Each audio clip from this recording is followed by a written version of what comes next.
Iran Israel ಮಧ್ಯೆ ಬೆಂಕಿಯ ಕಾಳಗ ಭಾರತಕ್ಕೆ ಎದುರಾಯಿತು ಅರ್ಥ ಸಂಕಟ ಏನಾಗುತ್ತೆ ಮುಂದೆ ಇದುವೇ ಈ ಹೊತ್ತಿನ ವಿಶೇಷ ದಿ ಟಾರ್ಗೆಟ್ ನಾನು ಶಂಶೀರ್ ಬಡೋಳಿ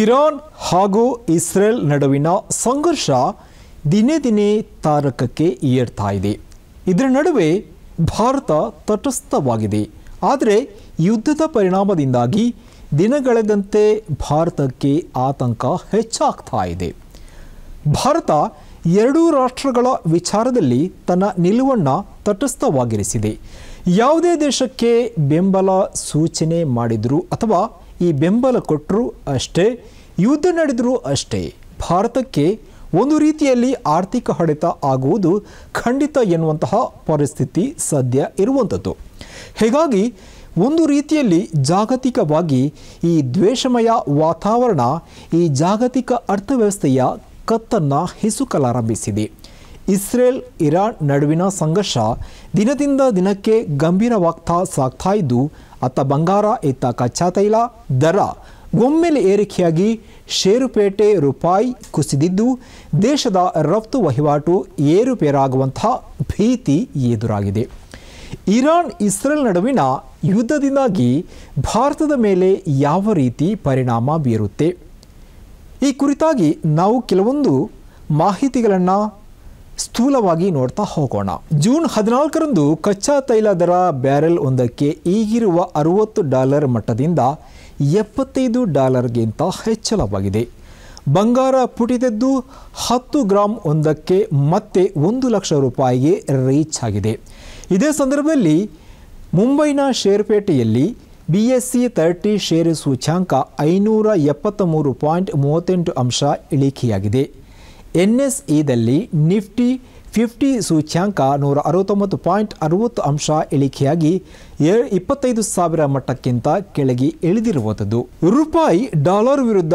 86.20 ರೂಪಾಯಿಗೆ ತೀವ್ರವಾಗಿ ಕುಸಿದಿದೆ ಇಸ್ರೇಲ್ ಇರಾನ್ ವಿರುದ್ಧ ರಣಭೀಕರ ವಾಯುದಾಳಿ ನಡೆಸಿದ ಒಂದೇ ದಿನದಲ್ಲಿ ಇಷ್ಟೆಲ್ಲ ಬೆಳವಣಿಗೆ ಉಂಟಾಗಿರುವಂಥದ್ದು ಒಂದು ವೇಳೆ ಈ ಯುದ್ಧ ಮತ್ತಷ್ಟು ಕರಾಳ ವಾತಾವರಣವನ್ನು ಆಕ್ರಮಿಸಿಕೊಂಡ್ರೆ ಕಚ್ಚಾ ತೈಲ ಬೆಲೆ ಮತ್ತಷ್ಟು ಏರಿ ದೇಶಕ್ಕೆ ಅದರ ಬಿಸಿ ತಟ್ಟಲಿದೆ ಪೆಟ್ರೋಲ್ ಡೀಸೆಲ್ ಹಾಗೂ LPG ದರ ಮತ್ತೊಮ್ಮೆ ಏರಿಕೆಯಾಗುವ ಸಾಧ್ಯತೆಯನ್ನು ತಳ್ಳಿ ಹಾಕುವಂತಿಲ್ಲ ಇದರ ಪರಿಣಾಮವಾಗಿ ಈಗಾಗಲೇ ಇಳಿಮುಖವಾಗಿರುವ ಚಿಲ್ಲರೆ ಹಣದುಬ್ಬರ ಮತ್ತೊಮ್ಮೆ ಏರುಮುಖವಾಗುವಂಥ ಅಸಹನೀಯ ವಿದ್ಯಮಾನಕ್ಕೆ ನಾವೆಲ್ಲ ಸಾಕ್ಷಿಯಾಗಬೇಕಾಗುತ್ತದೆ ಎಂಬಂತಹ ಚರ್ಚೆ ಆಗ್ತಾ ಇರುವಂಥದ್ದು ಒಂದು ವೇಳೆ ಈ ಸಂಘರ್ಷ ಅಲ್ಪಾವಧಿಯಾಗಿದ್ದರೆ ಬೆಲೆ ಏರಿಕೆ ಒಂದು ಹಂತದಲ್ಲಿ ನಿಲ್ಲಬಹುದು ತೀರಾ ದೀರ್ಘಕ್ಕೆ ಹೋದರೆ ಕಚ್ಚಾ ತೈಲ ದರ 100 ಅನಾಯಾಸವಾಗಿ ದಾಟಲಿದೆ ಇದು ದೇಶೀಯ ತೈಲ ಕಂಪನಿಗಳ ಆದಾಯ ಹಾಗೂ ಲಾಭ ಗಳಿಕೆಯ ಮೇಲೆ ಪರಿಣಾಮ ಬೀರುವಂಥದ್ದು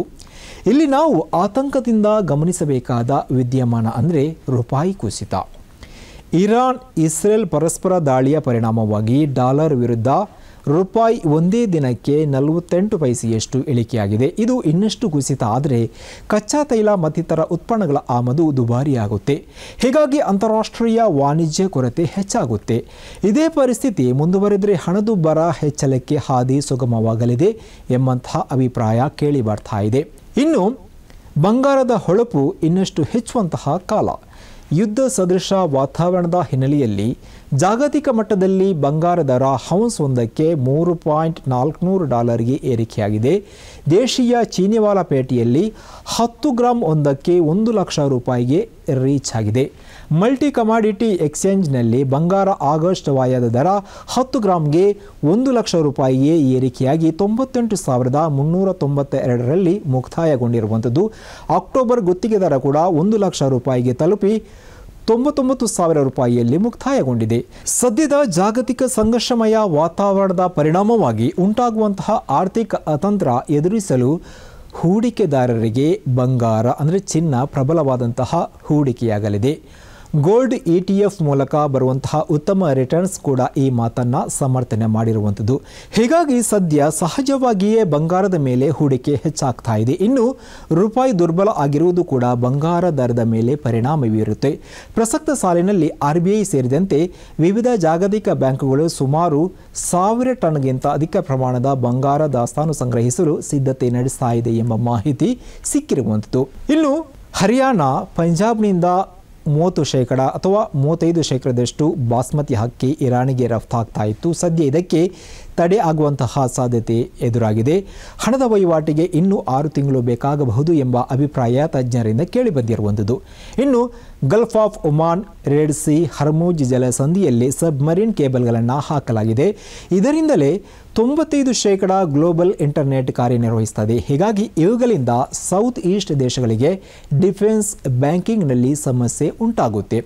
ಒಂದು ವೇಳೆ ಉದ್ದೇಶಪೂರ್ವಕವಾಗಿ ಅಥವಾ ಆಕಸ್ಮಿಕವಾಗಿ ಈ ಕೇಬಲ್ಗಳಿಗೆ ಸಮಸ್ಯೆಯಾದರೆ ದೊಡ್ಡ ಮಟ್ಟದ ಹಾನಿಯಾಗುವ ಆತಂಕ ಉಂಟಾಗಿದೆ.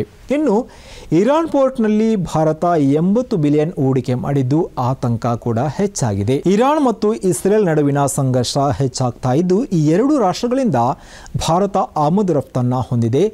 ಆದರೆ ಬೆಂಬಲ ಮಾತ್ರ ಯಾವುದೇ ರಾಷ್ಟ್ರಕ್ಕೂ ಭಾರತ ಘೋಷಣೆ ಮಾಡಿಲ್ಲ.